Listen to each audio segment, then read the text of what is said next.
From the recovered archives of the Blackwood estate, within a leather-bound journal filled with the delicate script of a forgotten duchess, this account is pieced together. A story not of a grand romance born in ballrooms, but of a quiet resilience that thawed a winter of the heart. My life, before him, was a study in beige. It was the colour of the faded damask wallpaper in my father's townhouse, the shade of the weak tea we could now afford, and the insipid tone of my own existence as the betrothed of Viscount Aldrich. I was Miss Elara Finch, a name as unremarkable as the brown sparrows that flitted outside my window. My only rebellion, my only splash of colour, was a secret one, pressed between the pages of heavy books, the vibrant hues of botanical illustrations, the intricate language of petals and thorns that I understood better than the coded pleasantries of the tongue. Viscount Aldrich considered my passion for botany a quaint, harmless eccentricity. He was a man, sculpted by society's finest chisel, all polished surfaces and pleasing angles, but with a hollowness at his core that echoed whenever he spoke of things other than himself. He had chosen me not for my mind, which he never bothered to explore, but for my pedigree, which was respectable, and my dowry, which was, he believed, sufficient for his immediate needs. He treated me as one might a satisfactory piece of furniture, useful for its purpose, but not worthy of deep consideration. The impending event that hung over London like a chandelier poised to drop was the annual Blackwood Ball. It was a summons, not an invitation. The host, Duke Alistair Vane of Blackwood, was a phantom, a man spoken of in hushed, fearful tones. He was the Iron Duke, the Winter Duke, a recluse of immense wealth and power, who had shuttered himself away in his Gothic estate for years, emerging only for this single, obligatory night. To be absent was to declare oneself irrelevant. And so we were all to go, moths drawn to a formidable glacial flame. Aldrich was particularly animated about the ball. For him, it was not a social duty, but a stage. He spoke of the connections he would fortify, the influence he would curry. He had a new set of waistcoat buttons carved from mother of pearl, and he described them to me with more passion than he had ever used in speaking of our future. Clear's throat. I listened, as was my duty, a quiet and sensible wallflower, my mind cataloguing the cellular structure of a winter rose while he detailed the cut of his new coat. I was an accessory to his ambition, and I had long ago accepted the pale silence of my role. The gilded cage was not yet locked, but I could feel the cold metal of its bars closing in around me. The night of the Blackwood Ball was a symphony of crushing silks and glittering diamonds. The air in the Duke's ballroom was thick with the scent of beeswax and hothouse flowers, a fragrance so potent it felt like a weight upon the chest. Chandeliers, like constellations of captured stars, dripped light onto the swirling sea of society below. I stood at Aldrich's side, a ghost in pale silver silk, my gloved hands clasped before me. He had already deposited me by a pillar with a cursory. Do try not to fade into the drapes, my dear, before striding into the throng to perform his peacock's dance. I did not mind the solitude. It allowed me to observe, to see, the brittle smiles and the desperate eyes, the silent, vicious battles, waged with a flick of a fan or a well-placed whisper. It was a far more dangerous ecosystem than any jungle I had studied. Seeking a moment of genuine air, I slipped through a set of French doors that led onto a stone terrace. The cool night a welcome balm on my skin, the manicured gardens stretched out below, a labyrinth of shadows and moonlight. It was there, hidden by the deep indigo shade of a sculpted yew, that the gilded cage finally shattered. Two figures emerged from a side path, their voices carrying on the still air. One was Aldrich. The other was Lady Beatrice Croft, an heiress whose fortune was as famously vast as her tongue was sharp. Her laughter was like the shattering of fine glass. "And what of your little brown mouse, Aldrich?" she purred, the sound a silken blade. Have you told her she is to be returned to the field?" My blood ran cold. I pressed myself deeper into the shadows, my heart a frantic drum against my ribs. Aldrich's answering chuckle was a thing of casual cruelty. "Elara scoffs. She will be fine. She has her little drawings of weeds to keep her company." Honestly, Beatrice, it was a practical arrangement, nothing more. Her father's name has its uses, but her dowry, it would barely cover my tailor's bills for the season. You, my darling, are the grand prize. Your fortune will restore my estates and place us at the very pinnacle of society. And the Finch girl? Beatrice pressed, a serpent of jealousy in her voice. She will be dealt with. She is a sensible creature, quiet, obedient. She will understand that a man of my station requires more.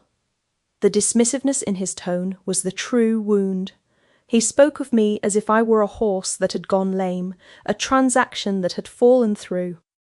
I was not a person to him, merely a column in a ledger. I did not wait to hear more.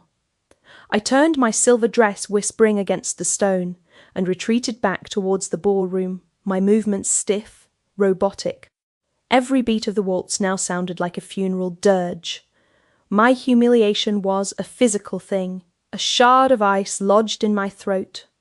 When Aldrich found me moments later, his face was a mask of pleasantry, his eyes holding the cold knowledge of his betrayal. He leaned in, his breath sour with wine. "There you are. I was about to look for you. The Duke's champagne is surprisingly tolerable. He intended to play out this farce until it suited him to end it. But some new, defiant strength was rising in me, a winter of my own making. He must have seen the change in my eyes, the shift from beige compliance to glacial clarity. His own eyes narrowed. To preempt any scene I might make, he chose to strike first. He raised his voice just enough for those nearby to hear a calculated act of social execution. "Ah, Elara," he said, his tone one of condescending pity, "I have been reviewing our arrangements. And I am afraid your father's contribution, while quaint, would not suffice to purchase the very buttons on this coat." A collective, indrawn breath rippled through the guests nearest to us. Whispers erupted like sparks from a fire. It was a public severing, a brutal, unforgivable insult designed to utterly destroy my standing and cast me as a grasping, impoverished creature. He expected tears. He expected a hysterical scene that would paint him as the victim of a woman's overwrought emotions. He did not get it. I looked at him, truly looked at him, and saw not a powerful viscount, but a small, weak-willed man, terrified of his own mediocrity. The shard of ice in my throat did not melt, it sharpened. I met his gaze, my own expression, a placid mask of polite disinterest. I held it for 3 long, silent heartbeats. Then I gave him the shallowest, most dismissive curtsy imaginable, a barely there dip of the knees that was an insult in its precision. "My lord," I said, my voice quiet but carrying in the sudden hush, "you have my deepest sympathies." Then I turned my back on him and walked away. I did not run. I did not stumble. I walked with the regal composure of a queen abdicating a worthless throne, my head held high, my spine a rod of iron. I could feel hundreds of eyes on my back, but I focused on a distant door, a portal out of that suffocating room, away from the wreckage of my life. Up on a shadowed balcony, hidden from the main floor by a curtain of deep velvet, Duke Alistair Vane stood with a glass of brandy in his hand. He had been watching the room with a predator's stillness, his gaze sweeping over the preening aristocrats with a boredom that bordered on contempt. He was a tall man, built with the unyielding lines of a northern crag, his dark hair shot with a startling silver at the temples, though he was not yet 40. His face was severe, a collection of harsh planes and sharp angles that spoke of a life lived without softness. The Winter Duke. The name suited him. He had seen everything. He had noticed Miss Alara Finch weeks ago at a small musicale.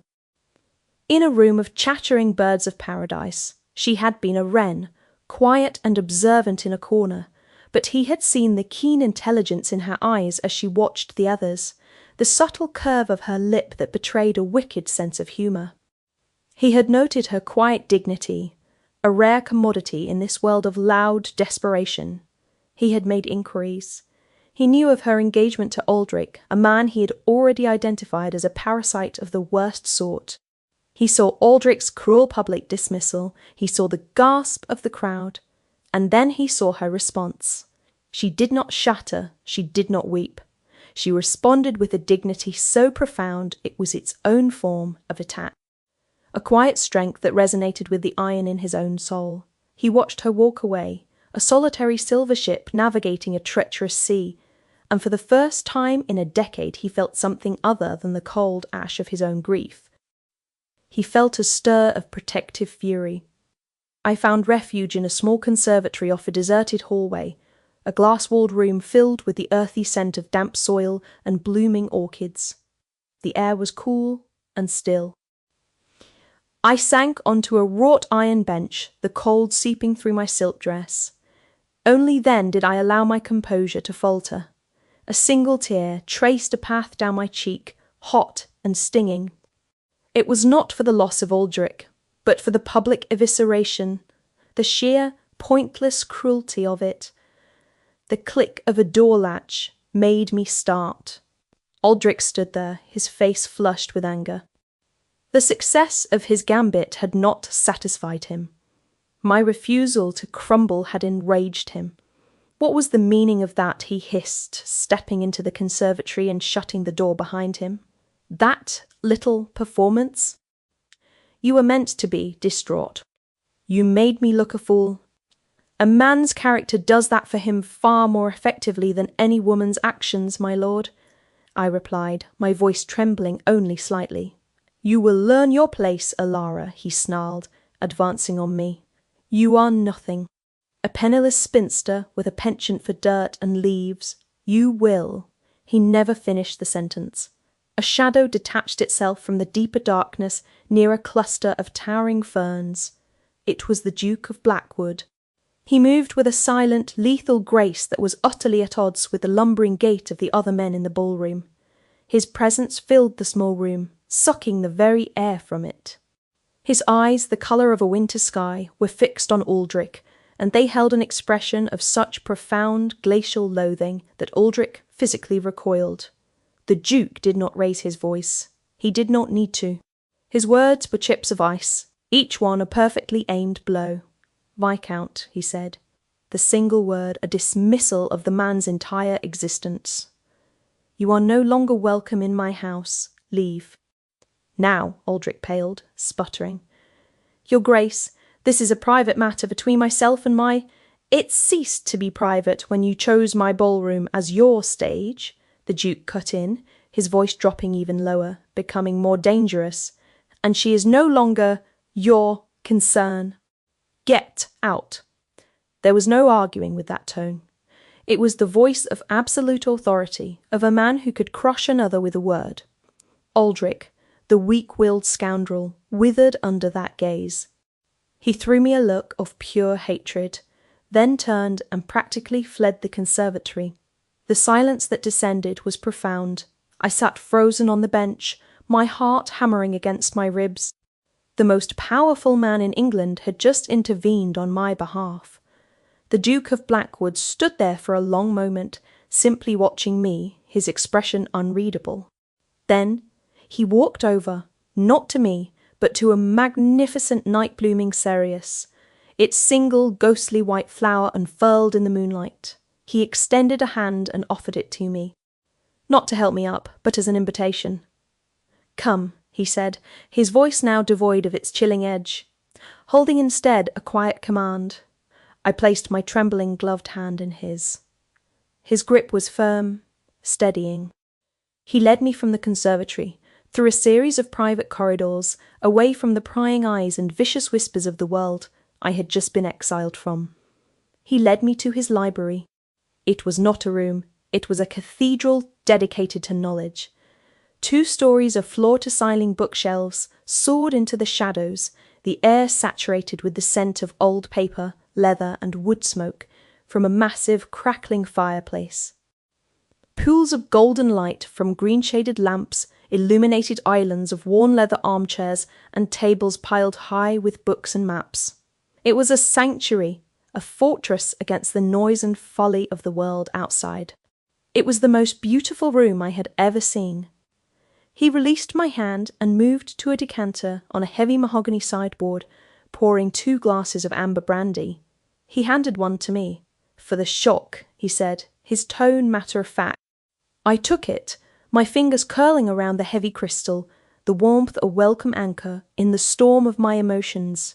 He did not press me to speak, did not offer platitudes or apologies for what I had endured. He simply stood by the fire, watching the flames, giving me the gift of silence. My eyes, however, were drawn to the walls. In between the towering shelves hung framed prints of extraordinary quality. My feet carried me to one without my conscious permission. It was a detailed rendering of a Pathiopedilum Rothschildianum, the gold of Kinabalu orchid, a flower so rare it was thought to exist only in legend. The artist had captured every delicate vein on its petals, the subtle mottling of its pouch. It was breathtaking. "A remarkable specimen," a low voice said from behind me. I turned to find the Duke standing a respectful distance away. "It requires a very specific, almost inhospitable environment to flourish. It is stubborn. It survives where others cannot." He was looking at the print, but I felt his words were meant for me. I have only read of it," I managed, my voice barely a whisper. "In Linden's Iconography des Orchidae. I never thought to see such a perfect illustration." A flicker of something, interest, perhaps surprise, crossed his severe features. "You study botany. It is a private interest, Your Grace." "Knowledge is never a private interest," he countered, his gaze direct and intense. "A shield, a sanctuary. Never apologize for it." And in that moment I felt a connection I had never experienced with Aldrich, or indeed any man. He was not patronizing my little hobby, he was acknowledging it as a source of strength. He saw my mind, not my dowry or my pedigree. This formidable, frightening man saw me. We spoke for nearly an hour. He guided me from print to print, discussing the works of Ridout and the expeditions of Humboldt. He spoke of the challenges of cultivating rare plants in the unforgiving English climate. He listened, truly listened, to my own theories and observations, asking sharp, intelligent questions.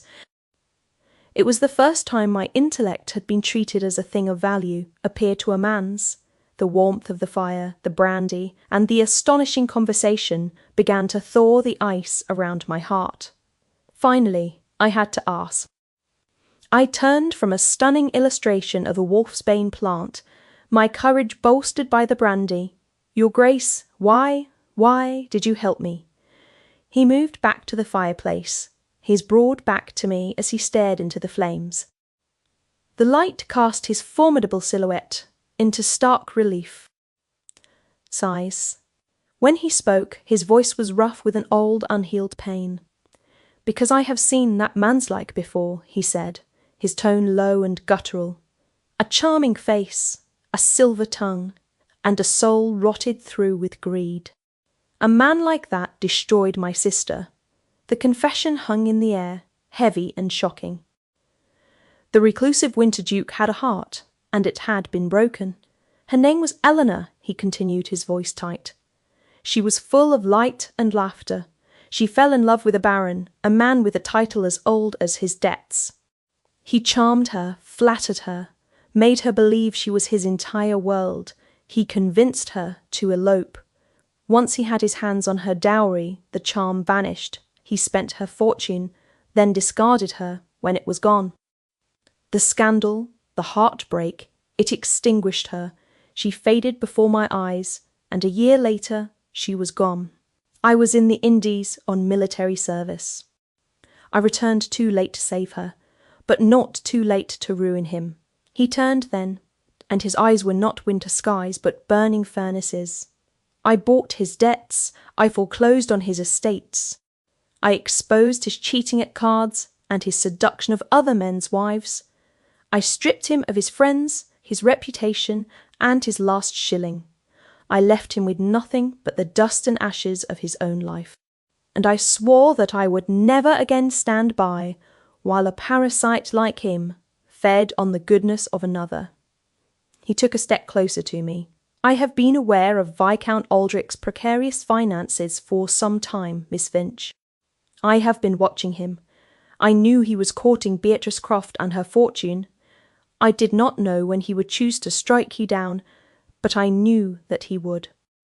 My only regret, he said, his voice dropping to a near whisper of raw intensity, is that I did not intervene before he could wound you. The revelation was staggering. This was not a random act of chivalry. It was a calculated, long-planned campaign. He had been a secret guardian, a powerful, unseen force moving pieces on a board I did not even know existed. The sanctuary he offered was not just one of stone walls and warm fires, but of formidable, ruthless protection. The days that followed were a blur of social fallout. I was a pariah. My father, a man whose spine was made of jelly, vacillated between blaming me for causing a scene and blaming Aldrich for losing the Croft fortune. Aldrich, meanwhile, found himself inexplicably shunned. Invitations were rescinded. Creditors who had once been patient suddenly demanded immediate payment. He was ostracised, but without the Duke's name ever being attached to his downfall. It was a silent, bloodless coup. Aldrich's desperation finally drove him to my doorstep. He pushed past our butler, cornering me in the dreary beige drawing-room. His polished veneer was gone, replaced by a frantic, wild-eyed panic. "Ilara, you must put a stop to this," he pleaded, his voice thin and reedy. "You must tell everyone it was a misunderstanding, a lover's quarrel. They will listen to you. We can be married as planned. The time for that has passed, my lord," I said, my voice calm and steady. I was no longer the frightened creature from the conservatory. The Duke's respect had kindled a fire in me. "Do not be a fool," he snarled, his desperation curdling back into cruelty. "Without me, you are nothing. You will die a bitter, penniless spinster." He grabbed my arm, his fingers digging into my flesh. "I believe the lady has given you your answer." The Duke of Blackwood stood in the doorway, having been shown in by a now terrified butler. He was dressed, not for a social call, but for war, in dark, impeccably tailored riding clothes. He looked from Aldrich's hand on my arm to the Viscount's face, and his expression was utterly devoid of mercy. He walked slowly into the room, peeling off his leather gloves finger by finger. "Viscount," he said, his voice a soft, deadly purr, "I find myself in the tedious position of owning you. As of this morning, my agents concluded the purchase of every last one of your debts, your father's debts, the mortgages on your crumbling manor, and this very townhouse, every gambling chit, every tailor's bill. You will address me as Your Grace, and you will unhand Miss Finch. Unless you would prefer to discuss this matter with the constables I have waiting outside." Aldrich snatched his hand back as if he had been burned, his face a mask of disbelief and horror. He was ruined, utterly and completely. The trap had been sprung. The Duke did not even glance at the broken man. His full attention was on me.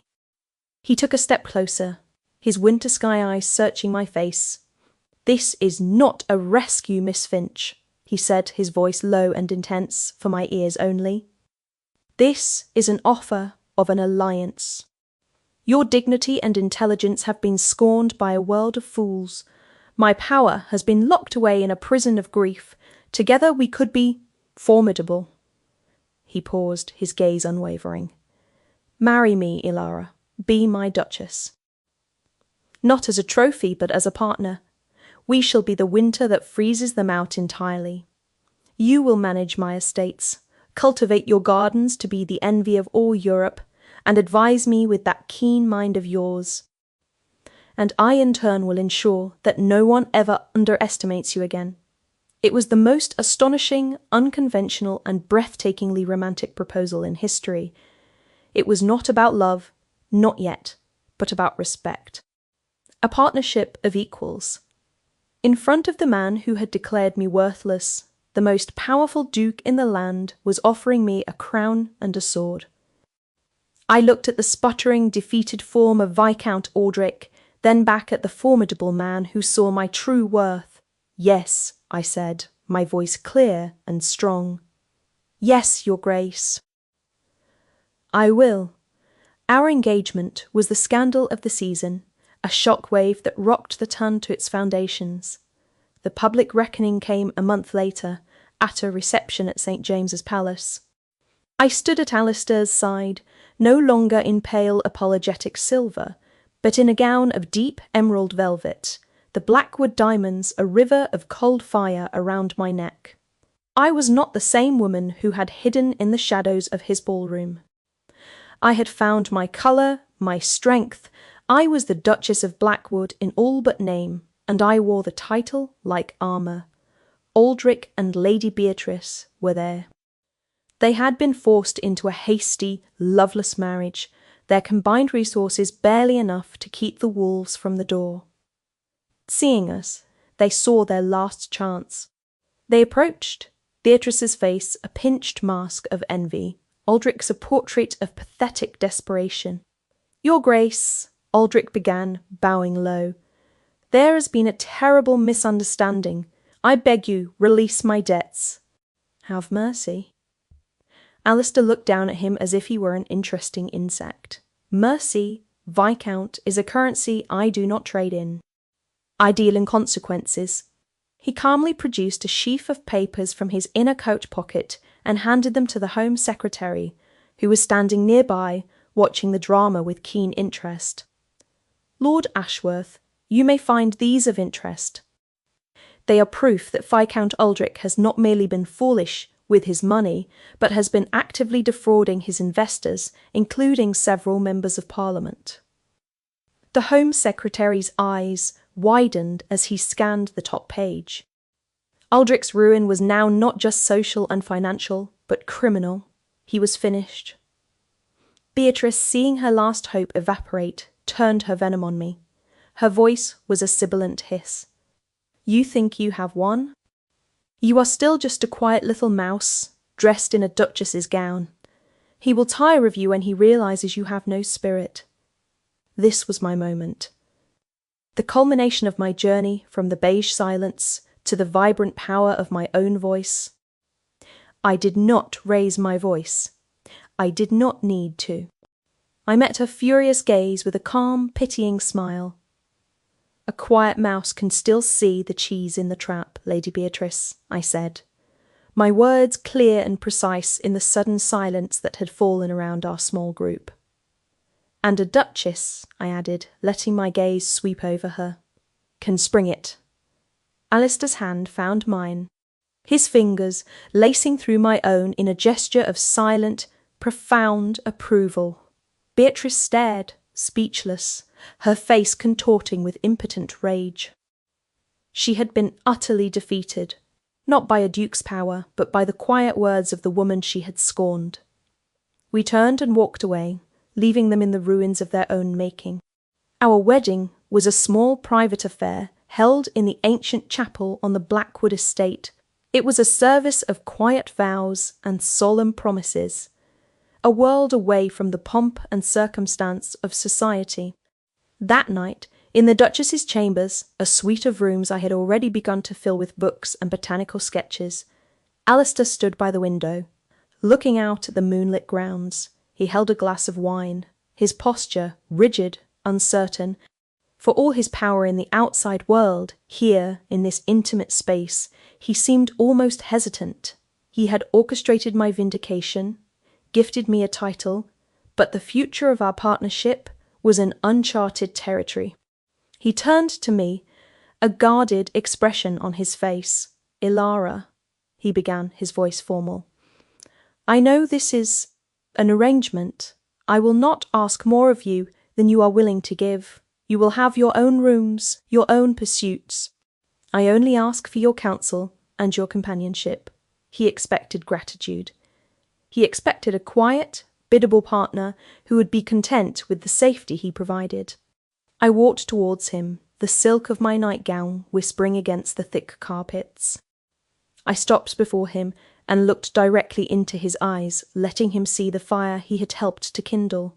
"I will not be your quiet wife, Alistair," I said, my voice soft but unyielding. He froze. His hand, holding the wineglass, stilled in mid-air. He watched me, his expression shifting from surprise to something else, something I had never seen on his face before. A slow, spreading warmth that chased the last of the winter from his eyes. He set down his glass on the windowsill with a soft click. A genuine smile, the first I had ever seen from him, touched his lips. It transformed his severe face, making him startlingly handsome. "Thank God," he breathed, a wealth of relief and admiration in those two words. "I never wanted one." He reached out, his hand gently cupping my jaw, his thumb stroking my cheek. "I want the woman who faced down a ballroom of vipers with nothing but her own dignity. I want the botanist who sees the world with such clarity. I want my Duchess, my partner, my Ilara." And when he leaned down and kissed me, it was not the sealing of a bargain, but the start of a conversation. It was a kiss of profound, breathtaking respect, a meeting of two solitary souls who had found their equal in the most unlikely of circumstances. It was the promise of a shared life, a partnership built not on social convenience, but on a foundation of iron and intellect. 1 year later, the Blackwood greenhouses were the marvel of England. Under my direction, they had been transformed from neglected cobweb-draped structures into a vibrant paradise of glass and steel, home to species never before cultivated on British soil. Scholars from Cambridge and Kew Gardens came to consult my research. I was no longer Miss Finch the wallflower, nor simply the Duchess of Blackwood. I was Ilara Vane, a respected botanist in my own right, a woman of purpose and passion. Alistair was no longer the Winter Duke. The grief for his sister had not vanished, but it no longer encased him in ice. He laughed now, a deep, rumbling sound that I had come to cherish. He spent his afternoons with me in the greenhouses, his hands stained with soil, listening with genuine fascination as I explained the delicate process of cross-pollination. His harsh edges had softened, but only for me. To the world, he remained the formidable Duke, but in our sanctuary he was simply a lister, my husband, my partner, my dearest friend. A letter arrived one morning with the London post. It was from our solicitor. News had reached him that Viscount Aldrich had died of a fever in a debtor's prison. His wife, the former Lady Beatrice, had fled to the continent months earlier, her own fortune squandered, and was last heard of serving as a paid companion to an ageing German baroness. Their ruin was absolute, a footnote in a history that had moved on without them. I folded the letter and placed it on the table. There was no triumph, no satisfaction, only a quiet sense of closure, the final turning of a page. Alistair came up behind me, wrapping his strong arms around my waist and pulling me back against his chest. He rested his chin on my shoulder, his gaze following mine out the window to the sprawling gardens, now bursting with the defiant colours of spring. "No regrets," he murmured into my ear. "None," I said, leaning back into his embrace, feeling the steady beat of his heart against my back.